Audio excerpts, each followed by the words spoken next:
Namo tassa bhagavato arahato samma sambuddhassa. Namo tassa bhagavato arahato samma sambuddhassa. Namo tassa bhagavato arahato samma sambuddhassa. Buddhang dhammang sanghang namasami. So I'll begin this evening by responding to Anagarika Margit's question the other day. So thank you very much for printing up this passage from the Luang Por collected teachings. So this was a question that was asked a couple of days ago about refuge and reliability. And so the passage is from the Dhamma talk called Why Are We Here? And this is Luang Por speaking. The true refuge is the heart, nothing else. You may try to depend on other things, but they aren't a sure thing. You can only really depend on other things if you already have a refuge within yourself. You must have your own refuge first before you can depend on anything else, be it a teacher, family, friends, or relatives. So that's a notable comment by Luang Por and so reading that, what I understand that to mean is that when you have a refuge within yourself, then the heart is seeing everything in the context of Dhamma. So it's seeing everything in terms of impermanence and unsatisfactoriness and not self.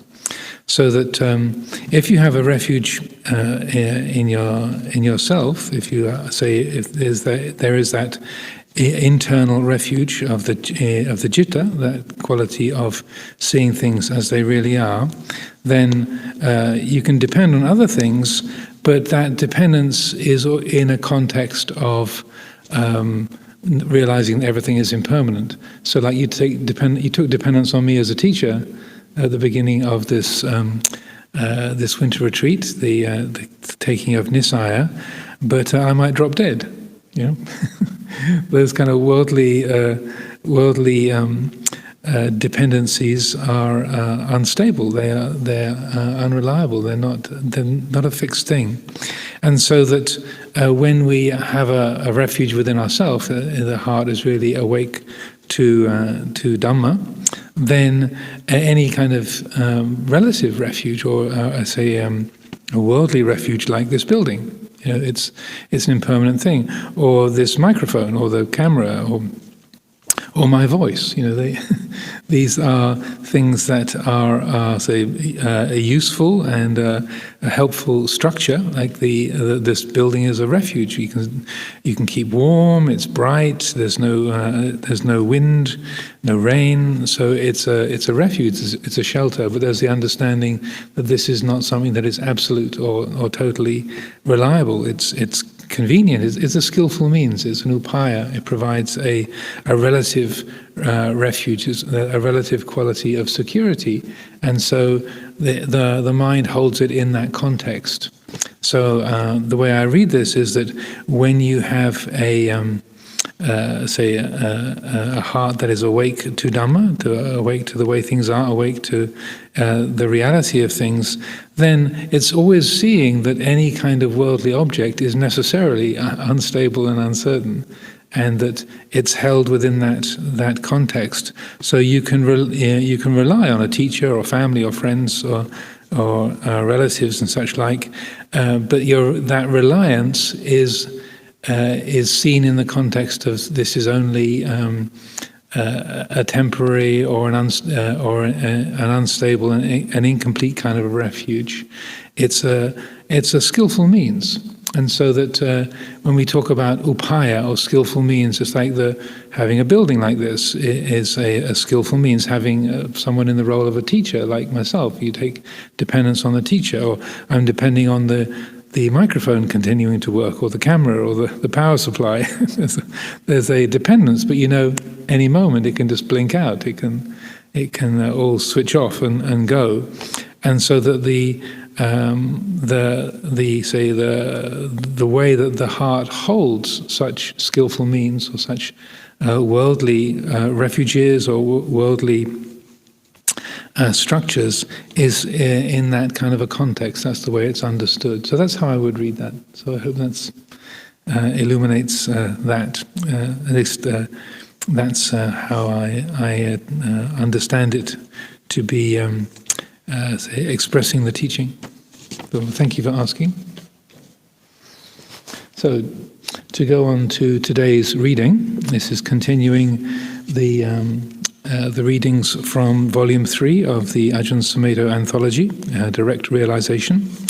And these are talks from the book The Way It Is, and these are Dhamma teachings that Luang Por Sumedho gave in the winter retreat of 1988. This is chapter 10, called Patience. Peacefulness and tranquility can be incredibly boring, and a lot of restlessness and doubt can come up as a result. Restlessness is a common problem because the sensory realm is a restless realm.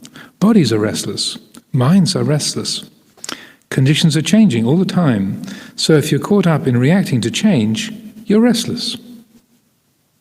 Restlessness needs to be thoroughly understood for what it is. The practice is not one of just using the will to bind yourself to the meditation mat. It's not a test of your becoming a strong person who has to conquer restlessness. That attitude just reinforces another egotistical view. It's a matter of really investigating restlessness, noticing it and knowing it for what it is. For this, we have to develop patience. It's something we have to learn and really work with. So restlessness, the Pali for that is uddhacca kukucca.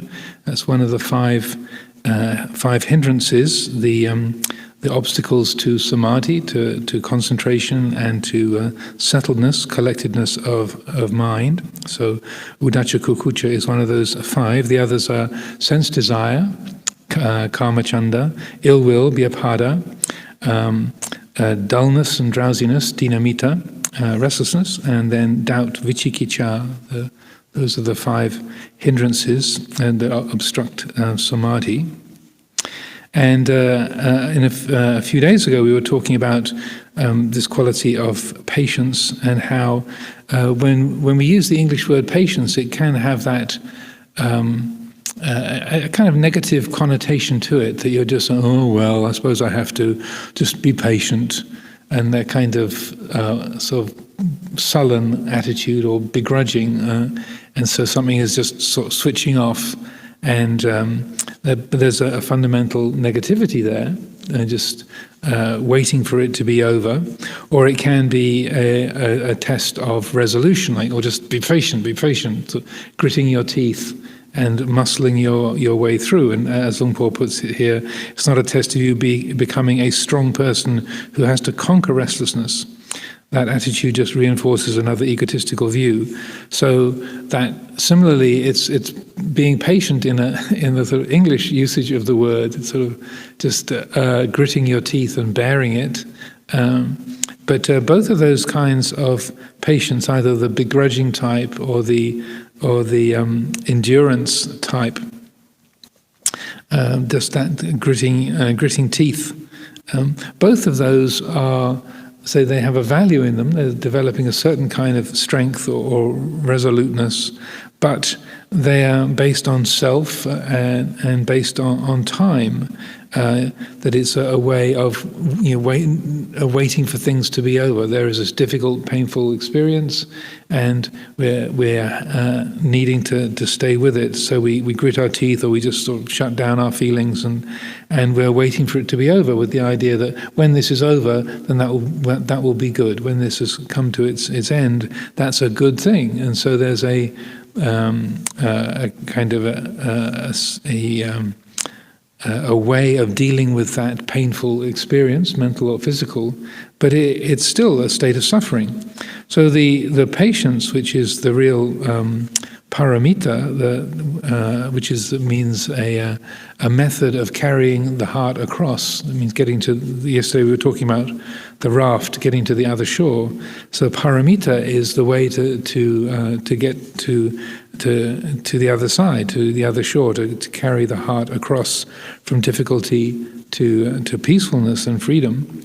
So the patience, which is the paramita, which is the quality of khanti, Khanti, khanti, that's not a state of suffering. It's a way of dealing with painful and uncomfortable experiences or attitudes, but it's not a state of suffering in and of itself. That rather, all the paramitas, the 10 paramitas, they are modes of liberation. They are bright and bright, strong, liberating qualities of the heart.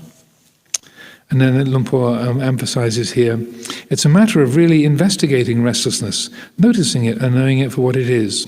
For this we have to develop patience. It's something we have to learn and really work with. So also that opening comment he made in the first paragraph, this is a restless realm. The sensory realm is a restless realm. Bodies are restless, minds are restless. That's part of our inheritance of having been born, having a body, having a mind. There's going to be a certain amount of agitation in the system.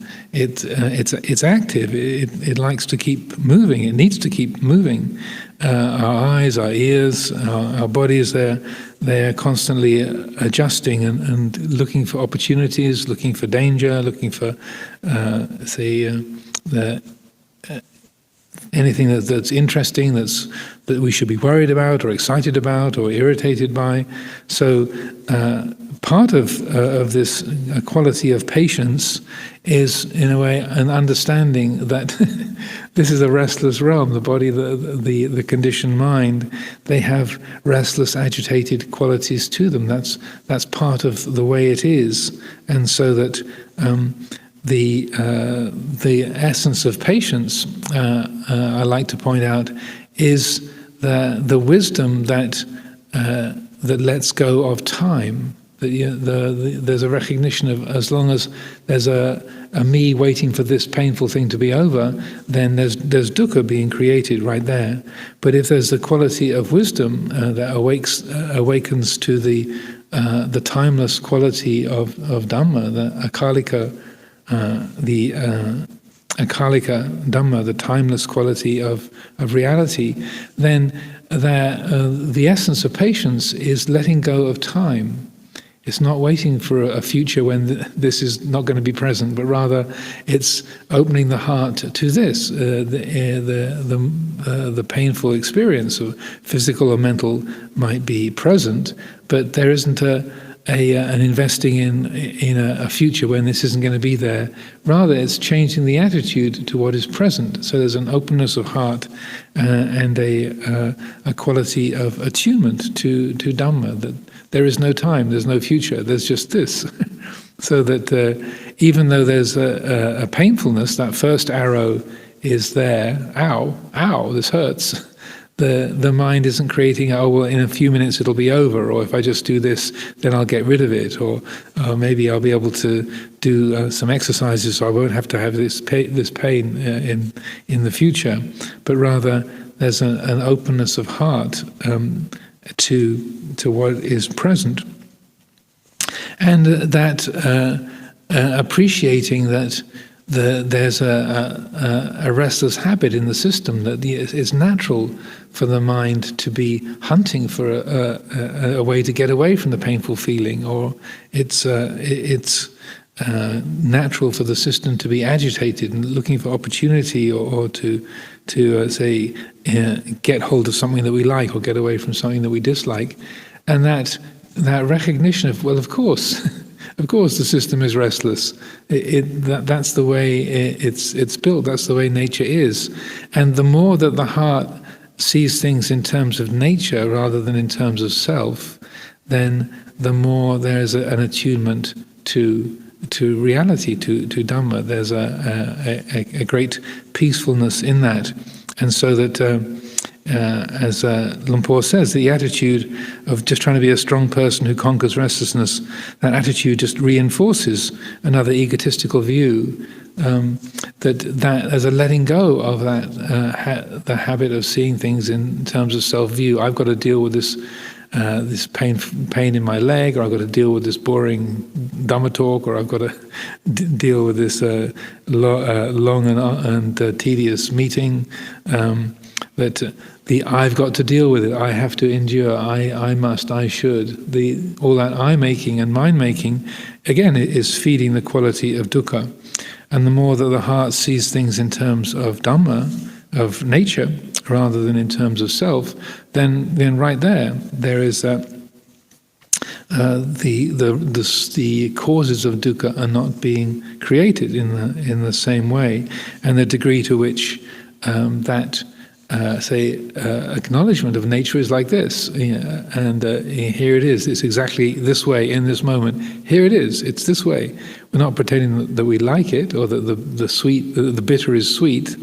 We're not pretending that there isn't that turbulence or agitation in the system, but there's the openness of heart that says, right now, it's exactly this way. Here it is. It's exactly like this. So the mind is not investing in it being different, or the relief from suffering coming from the changing of the condition, but the relief from suffering is the not getting hit by the second arrow, just that openness of heart that is not negotiating, not fretting, not resenting, but that a sense of, here it is, and the degree to which that change of heart can be established, that's the real root of patience. So that you're not waiting for the painful or difficult situation to be over. There's an attunement, letting go of time, letting go of self, and a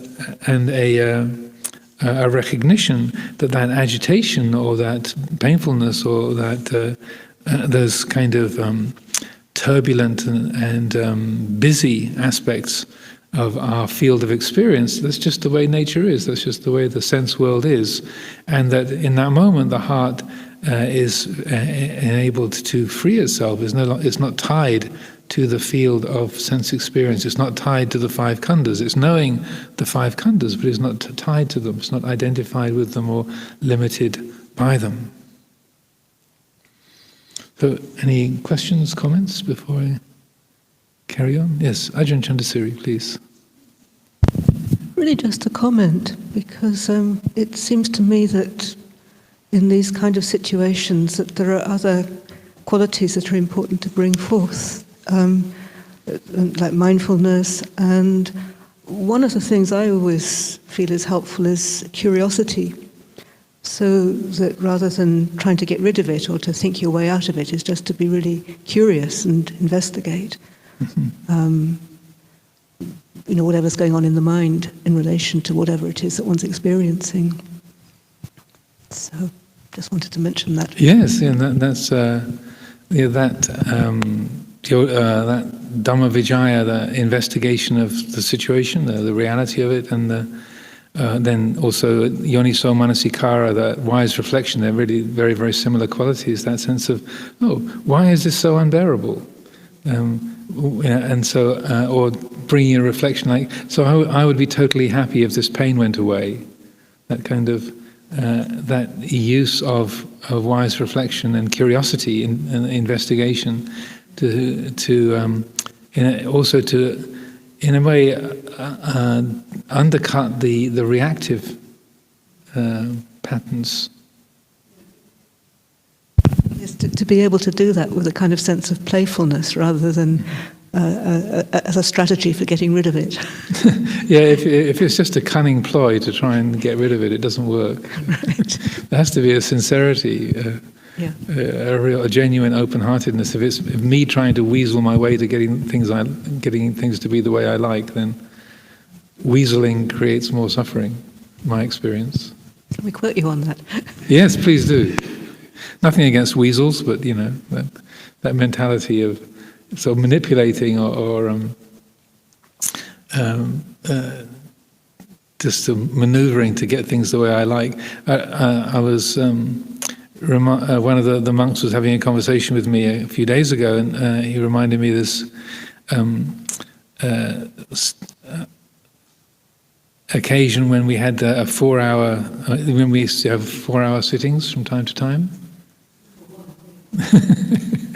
And it was over in the retreat center shrine room, and this particular occasion, and I was in a very sort of hyper ardent, zealous phase of my practice, and so Luang Por had announced that we were going to have a 4-hour sitting that afternoon, and that the rules of the 4-hour sitting was that you had to arrive in the meditation hall, and then you could change your posture, but you had to stay on your mat for the whole 4 hours, and no one was allowed to leave for any reason whatsoever. And so I was in a particularly ardent phase of my practice, as I said. So I showed up early and was already sitting on my mat, so before 1 o'clock. I think it was going from 1 o'clock to 5 o'clock. So I was already there at 12:45 or something of that nature, ready to do my bit, and I'd made the resolution. Well, okay, just staying on the mat, that's not too difficult, but I'll not change my posture for the whole period of time. And so, as often happens, if you make that kind of a resolution, normally at that point I could sit quite comfortably for an hour without feeling any pain at all. But because of that resolution, I'm not going to move. I'm going to fix my posture, and I will not change my posture until the bell rings at 5 o'clock. That the effect of that resolution made it agonizingly painful. I think even before 1 o'clock came around, it was like, oh. After 10 minutes, I was, I was in this, and so I was miserably painful, aching legs, legs on fire, and aching. And I was completely self-absorbed in this pain, me and my pain. And it got to about 2 o'clock, about an hour had gone by, and I realized I've been sitting here for a whole hour, and I've completely forgotten the fact that 60 other people are in the room with me. And I was so absorbed in my suffering and my pain. And why do I do this to myself? And why did I make that stupid resolution? Poor me. And it hit me that I hadn't recollected that there was 60 other people there in the hall that were all practicing together. And so I opened my eyes and looked around and saw everyone was really working hard on their meditation, and obviously it was quite challenging for many, many people. And so I thought, well, it's going to be painful anyway. I'm going to stick to my resolution, my adhitthana, but at least I can, rather than just wallowing in self-pity, I can do something useful. So I decided to just spread loving kindness to everybody else in the hall. And so then I started to do that, and then after about 5 or 10 minutes, I began to notice, my legs are getting less painful. And then 20 minutes, half an hour went by. I'm almost comfortable. And there's like another 15, 20 minutes went by, got to about 3 o'clock. I thought, wow, this is great. Yeah, I'm actually not feeling any discomfort at all. Wow, if I just do this loving kindness thing, then I'll be pain-free for the whole time. So that was the arising of the weasel, the kind of the weaselly mind. And it was really interesting, because as soon as there was that kind of calculating, manipulating mind, then immediately my legs started burning again. And it was like, right, as soon as it's not sincere, then the system reacts, and it was immediate. And I thought, okay. Just whatever. I don't care whether I feel pain or not. That's totally secondary. I'm just happy to sit here and spread loving kindness to everyone. And so then, and it was an interesting dynamic, because there had to be that absolute sincerity. If there was any sort of self-investment,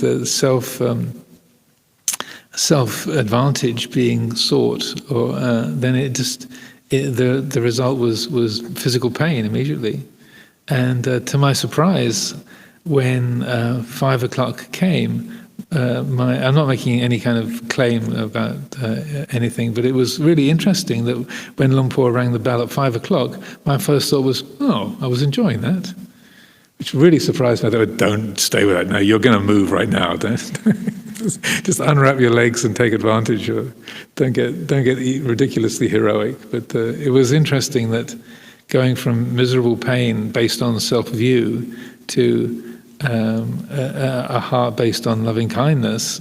And then when the period came to its conclusion, there was a sense of something very sweet having come to a conclusion. So anyway, to continue.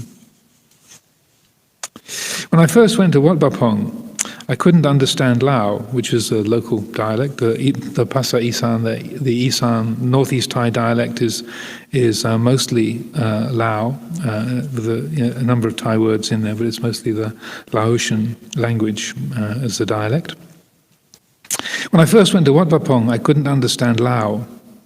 In those days, Ajahn Chah was at his peak and giving 3-hour desanas every evening. He could go on and on and on, and everybody loved him. He was a very good speaker, very humorous, and everybody enjoyed his talks. But if you couldn't understand Lao, I'd be sitting there thinking, when's he going to stop? I'm wasting my time. I'd be really angry thinking, I've had enough, I'm leaving. But I couldn't get up enough nerve to leave, so I would just sit there thinking, I'll go to another monastery, I've had enough of this, I'm not going to put up with this. And then he would look at me. He had the most radiant smile, and he'd say, are you all right? And suddenly, all the anger that had been accumulating for those 3 hours would completely drop away. That's interesting, isn't it? After sitting there fuming for 3 hours, it would just go. So, I vowed that my practice would be patience, and that during this time I would develop patience. I come to all the talks and sit through all of them as long as I could physically stand it. I determined not to miss them or try to get out of them, and just practice patience. And by doing that, I began to find that the opportunity to be patient was something that helped me very much. Patience is a very firm foundation for my insight and understanding of the Dhamma. Without it, I would just have wandered about, drifting, as you see so many people doing. Many Westerners came to Wat Pah Pong and drifted away from it because they weren't patient. They didn't want to sit through 3-hour desanas and be patient. They wanted to go to the places where you could get instant enlightenment quickly in the way that you wanted. So,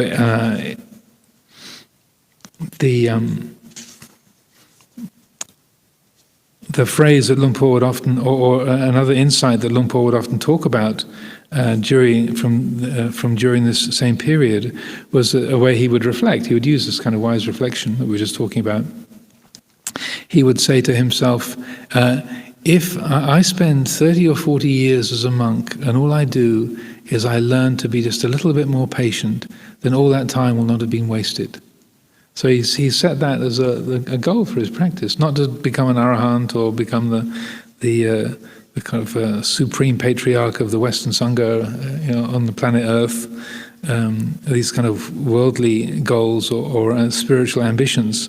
He very deliberately said, if I can just be a little bit more patient after 30, 40, 50 years of monastic life, all that time will not have been wasted.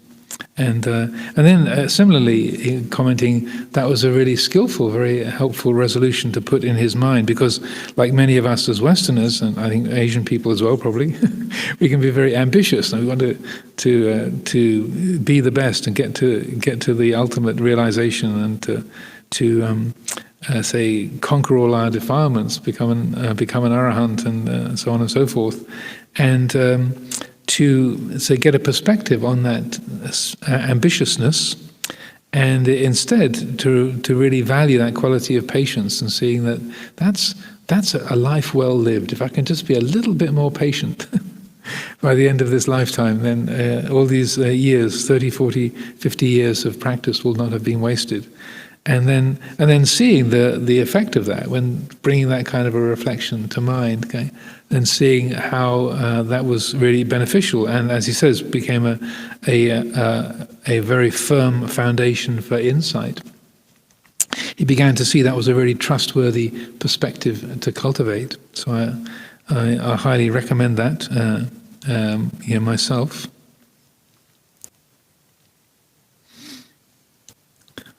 Because we can be driven by selfish desires and ambitions, even on the spiritual path, we can't always appreciate the way things are.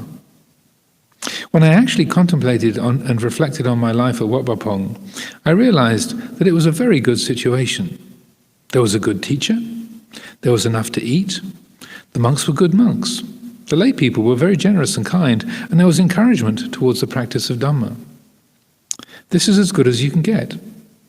It was a wonderful opportunity, and yet so many Westerners couldn't see that because they tended to think, I don't like this and I don't want that, and it should be otherwise, and what I think and what I feel, I don't want to be bothered with this and that. I remember going up to Tam Sang Pet Monastery, which was a very quiet and secluded place in those years, and I lived in a cave. A villager built me a platform because in the depths of the cave there was a big python. It's a kind of snake, for those of you who know, big, non-venomous, but can certainly make you very uncomfortable if it wraps itself around you. There was a big python. One evening I was sitting on this platform by candlelight. It was really eerie, and the light cast shadows on all the rocks. It was weird. I was sitting there, and I started to get really frightened. And then suddenly, I was startled. I looked up, and there was a huge owl right above me, looking at me. It looked immense. I don't know if it was really that big, but it looked enormous in the candlelight, and was looking straight at me. I thought, well, what is there to be really frightened of here?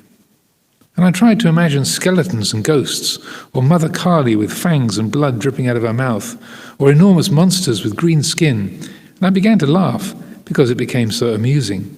I realized I wasn't really frightened at all. So that there's a few things in this piece.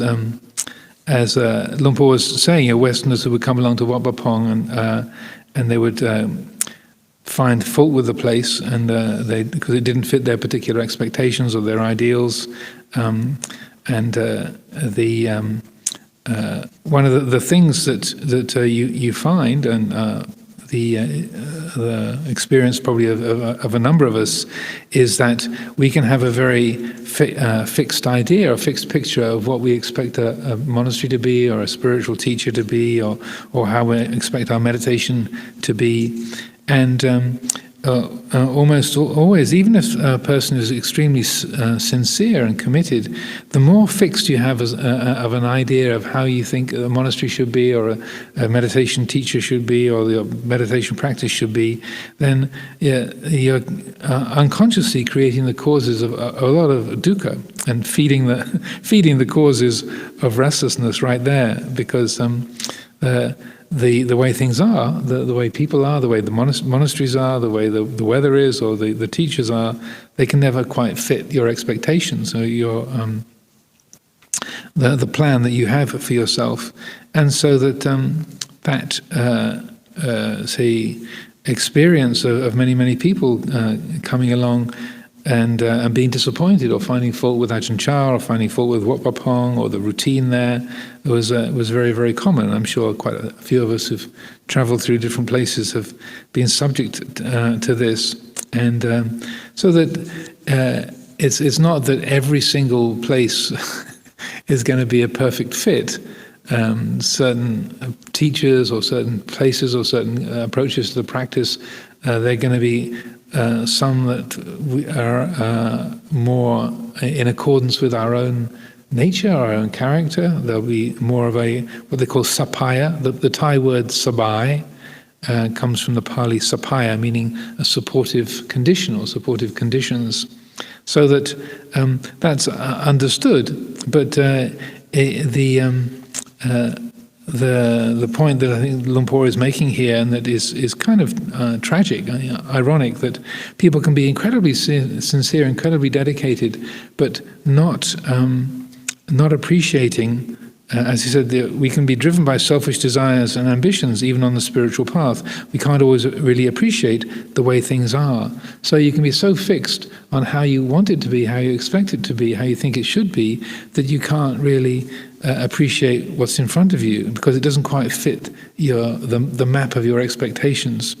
And And so that the readiness to recognize your expectations and put them aside and say, okay, well, perhaps this is good too, or this isn't what I expected, but let's see if I can learn from this. The more that we can do that, then the more every situation will be beneficial. We'll be able to take advantage of the place to the degree that it is supportive. But the more we're fixated on practicing according to our own expectations, our own views, or practicing Dhamma on my own terms, and I've got to have this particular kind of diet, I've got to have this particular room, I've got to have this particular teaching program and practice program and study program, and if that isn't right, then I can't practice there. That practicing Dhamma on our own terms is an oxymoron. So the word oxymoron means something that is completely ridiculous.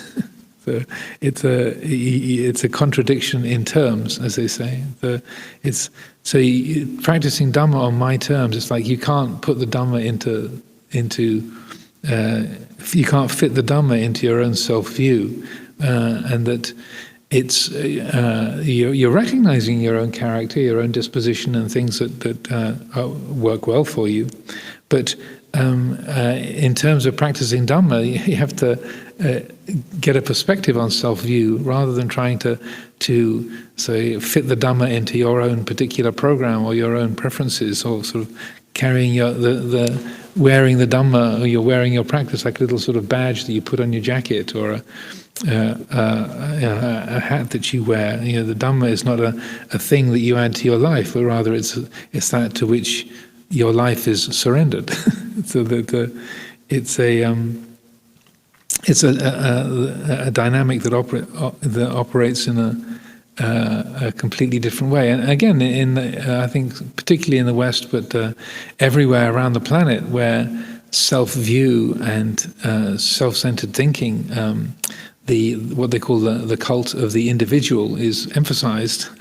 What I think, what I like, what I want, what I see as right and good and true.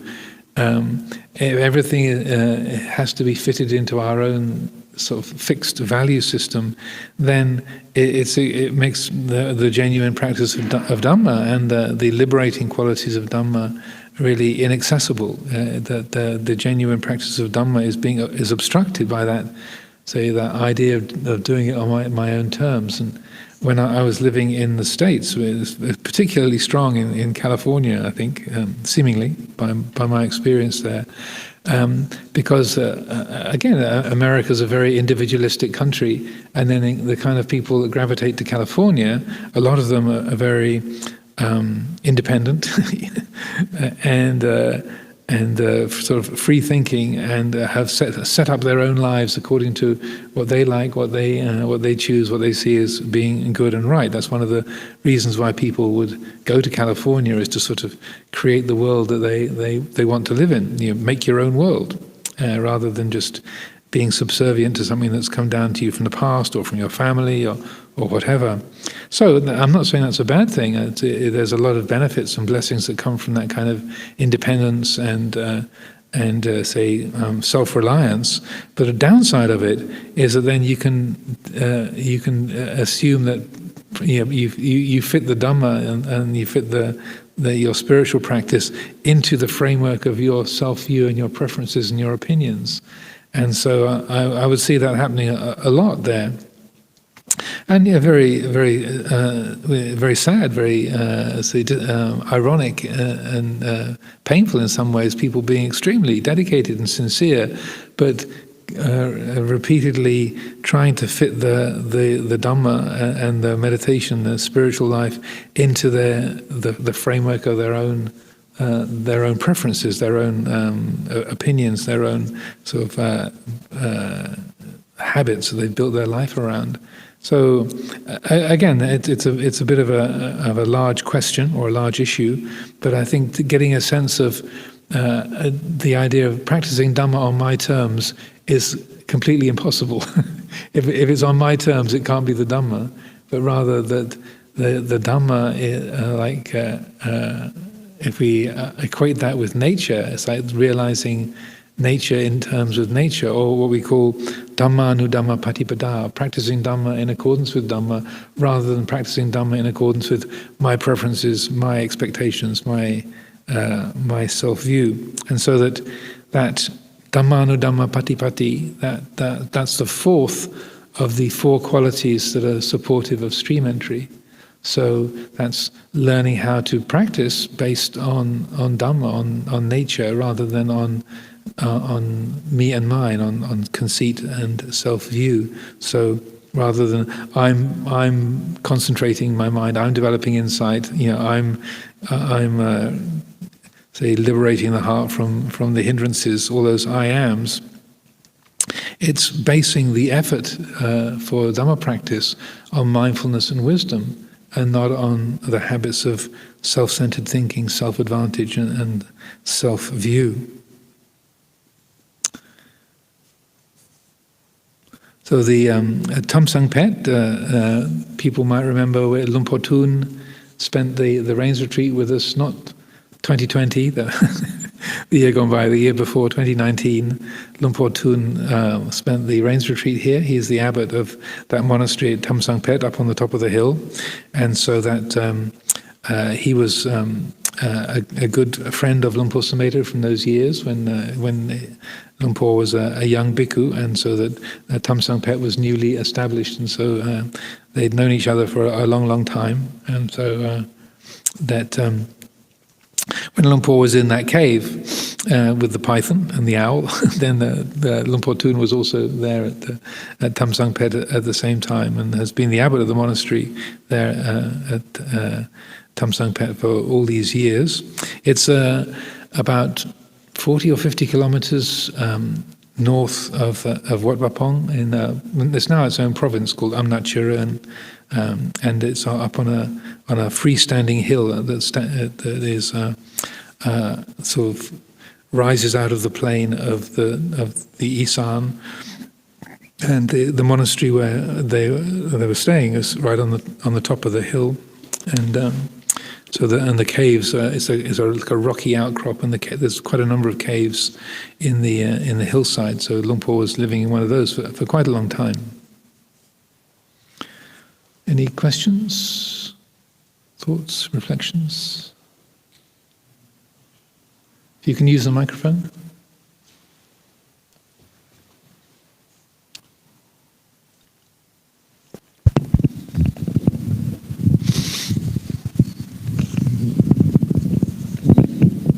Yes, I was wondering about the topic of patience. About what? Patience. The topic of patience. Yes. Not so much in relation to what one is experiencing during meditation, like pain, for example, or difficult mental states, but in relation to evaluating one's progress on the path, and connected with the advice you were just providing from Luang Por Sumedho to, for example, say, as long as I develop a bit more patience during this life, that will have counted like a good accomplishment. But why it is that, despite this, which seems to me clearly seem to be the right approach, to be kind with oneself and not put too many demands on particular accomplishments, there are quite a few teachers, it seems, who do kind of talk in terms of, for example, there are some who say, okay, unless you are a stream mentor, you shouldn't teach at all, right? Or I've heard somebody once tell me, well, yeah, you shouldn't even give a talk until you've accomplished something. And we've been talking also about attainments. Mm-hmm. Like basically, okay, you haven't accomplished anything at all. Everything before is just useless. So I feel like it's a kind of contracting mindset that's painful to think, okay, only when I've reached this, I have to reach this, otherwise basically it's all useless. But quite respected teachers talk sometimes in these terms, like really aiming at a high standard. I was wondering if you could comment a little bit on kind of where that's coming from. And it doesn't seem very skillful, but it seems like it's quite common that some teachers. Yeah, it's a good question. Well, it's like many aspects of the teaching. It's like things taken in isolation tend to be not representing the practice in a complete way. It's just so like patience on its own is not as valuable as patience sort of considered and developed in a wider context. So along with patience, you also have urgency. Developing samvega. Developing a sense of urgency, like the samsara is dangerous. Like the question, Roman was asking a couple of days ago. Samsara is dangerous. Don't waste time. Practice now.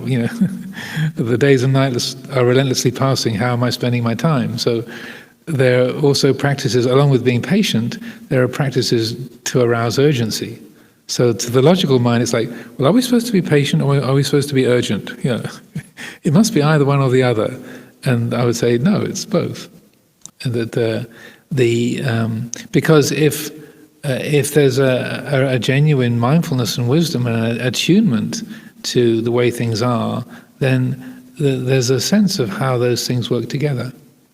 It might seem strange logically, or like Luang Por famously saying to Luang Por Sumedho, the Dhamma is all about letting go, the Vinaya is all about holding on. When you figure out how those work together, you'll be fine. It's like, well, do I let go or do I hold on? What do I do? It's like, well, the left foot works in one way, and the right foot works in a similar way, and then they work together. They are, some ways your left foot is the opposite of your right foot. They're a mirror image of each other. But then, if they work together in the proper way and they're put on the ground and the body balances, then they can be used to help you get along. So each spiritual quality, or like you're describing some teachers talking in those kind of terms, it can be an encouragement to be not complacent, or not to be just sort of taking things for granted, or to be recognizing or consciously cultivating a sense of urgency. For some people, that's extremely helpful, because they might be prone to being complacent and they don't have much in the way of an ambitious streak, or a lot of self-motivation, and the teacher's saying, wake up, come on, today's and nights are relentlessly passing. The quality of urgency needs to be fed. For some other people, it needs to be sort of, just calm down, you're too ambitious, just bhava tanha plus, just don't think about enlightenment, just say, okay, if just in this lifetime, like for Luang Por Sumedho, if I can just after 30 or 40 years just be a little bit more patient, that will be a life well spent. So for him, that was a really useful reflection, because his whole sort of American conditioning of achievement and being the top and being the best and not wasting my time and so on. It was a really good counterpoint. Just if I can just be a little bit more patient, then that will be a life well spent. And they're really feeling that in his heart that says, yes. And I had a similar experience when I was living here in the late 80s, early 90s, and I was going through a particularly kind of grim, sort of depressed state for quite a few months, and everything seemed sort of pointless and worthless and a painful rigmarole. And I remember when I was reciting the Patimokkha. In the middle of chanting the Patimokkha, as I'm reciting all the Pali, like 13,000 words of the Patimokkha, my brain is thinking, this is all totally pointless, really, isn't it? I mean, this is just like 13,000 nonsense syllables. I mean, no one can really understand this. I mean, what are we doing this for? And so as I'm trying to remember the words, that sort of train of thought is going through my mind. And it was a really kind of grim and sort of grey, sort of loveless state for quite some weeks. And then I once in a while, in that era in particular, I had quite vivid dreams. And in this dream, I was pulling my fingers off and eating them. And everything was so grim and grey and tasteless, or and bland. There was even no taste, like pulling my fingers off and chewing them. It was like raw pastry. It was like there's not even any taste. And didn't hurt either. It was just sort of pulling my fingers off. And I pulled all the fingers and my thumb off my left hand, and then somehow I pulled them off my right. I don't know what I was using to pull them off my right hand, but dream logic is very flexible. So I pulled these three fingers off my right hand, and all that was left was my thumb and my forefinger. And there was this inner voice that said, "Stop! You're destroying the things that are most precious, most valuable to you." And then I woke up, and it was extremely sort of vivid and clear, and immediately. My mind made the association. It was that kind of grey, depressive, negative mind state that I got stuck in for several weeks. That was the thing that was so destructive and was destroying the very things that was most precious. And so it wasn't any kind of logical jump. It wasn't a rational change in my mind at all, but. One of the results of that, of like, whoa, my goodness, what am I doing to myself? Or I'm getting just so drawn into this negative mind state. And so anyway, without really, it was strange. I can't recall how the leap from sort of grey, destructive depression and negativity went to this other quality, but it was very quick. And so that my mind sort of shifted over quite rapidly. And it went to, well, if I can just, not even just in this lifetime, but if in the next 10,000 lifetimes, if I can just do one thing that helps one other being in a genuine way, then all that time will not have been wasted. I don't really know where that came from, but it just sort of kind of formed. And that became like a sort of a repetitive reflection. If I could just do one thing that is beneficial to one other being in 10,000 lifetimes, all that time will not have been wasted. And like Luang Por's comment I was quoting before, I knew that was true, and that and there was a great sense of brightness and joyfulness that came from that. So as we talk about undercutting your ambitiousness, like 10,000 lifetimes of nothing but difficulty and dissatisfaction. But if along those 10,000 lifetimes there's one thing that's done to help one being, then it's worth it. Yeah, all that time, all that difficulty, all that the adventures and aspects of all those lifetimes. If just one being is helped along the way, great. Okay, fine, I'll do it, no problem. And so it was a complete antithesis of the sort of depressive, poor me, this is all pointless, and this is all worthless. It was the complete flip side of that. And so that was again, I'm not quite sure really where that came from or how that formed. It wasn't deliberate, but it just sort of popped into being. But that was a great way of undercutting any kind of ambitious urges I had. That was, this all should be worthwhile, and I should be getting somewhere, and I should be making progress, and so on and so forth. It was like a completely different way of looking at that. So, the different things that we need, the different upayas that are valuable, they change over time. So sometimes it's like, anything. Sometimes the weather's hot, so you need to take a few layers off. Sometimes it's cold, so you put a few layers on.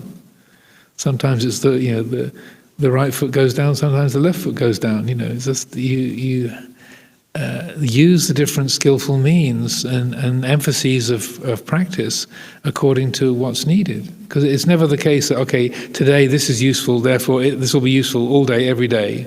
Like, no, it's like at this particular time, this is the right thing, this is useful, but that's not going to be beneficial. Like if you're cooking something, you have raw rice, you put it in a pot, you put the heat on, you plug the rice cooker in, and then it's appropriate to keep it cooking until the rice is done. If you keep the rice cooker on for 2 hours, 3 hours, 5 hours, the rice will be ruined. But the appropriate thing to do is to heat it up and to let it do its cooking for the appropriate number of minutes, and then that's the time to switch it off or to unplug it. Yeah, okay, it's done.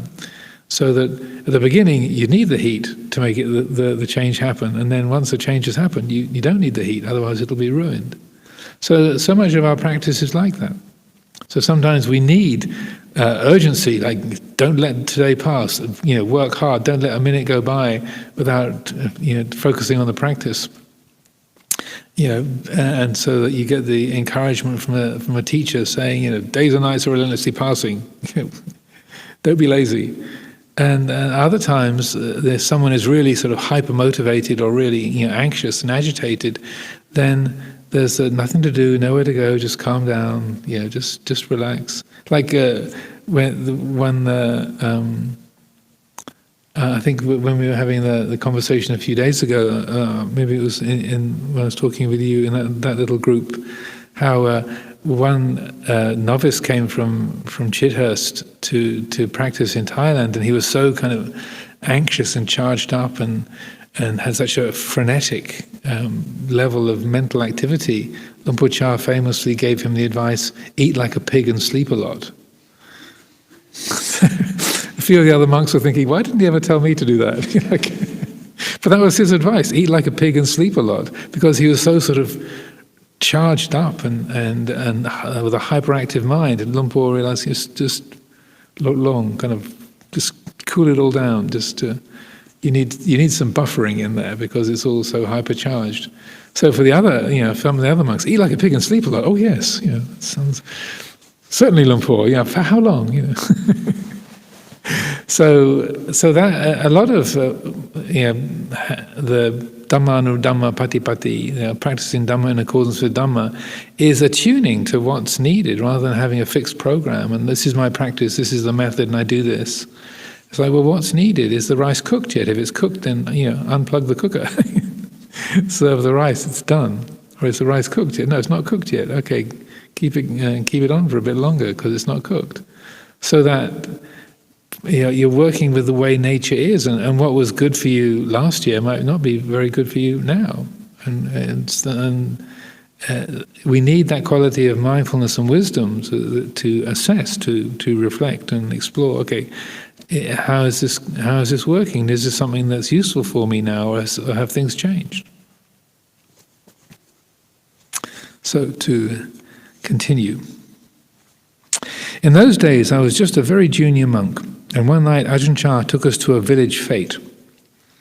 I think Satimanto Bhikkhu, who's an American bhikkhu from those early days of Wat Pah Pong, I think Satimanto Bhikkhu was there at the time.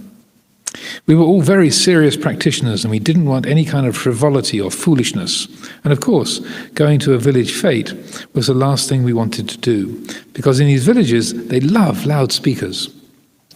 But Ajahn Chah took Venerable Satimanto and me to this fete, and we had to sit up all night with the raucous sounds of the loudspeakers going and monks giving talks all night long. This is a well-established Wat Pah Pong tradition, all-night Dhamma talks. I kept thinking, I want to go back to my cave. Green-skinned monsters and ghosts are much better than this. I noticed that Venerable Satimanto, who was incredibly serious, was looking really angry and critical and very unhappy.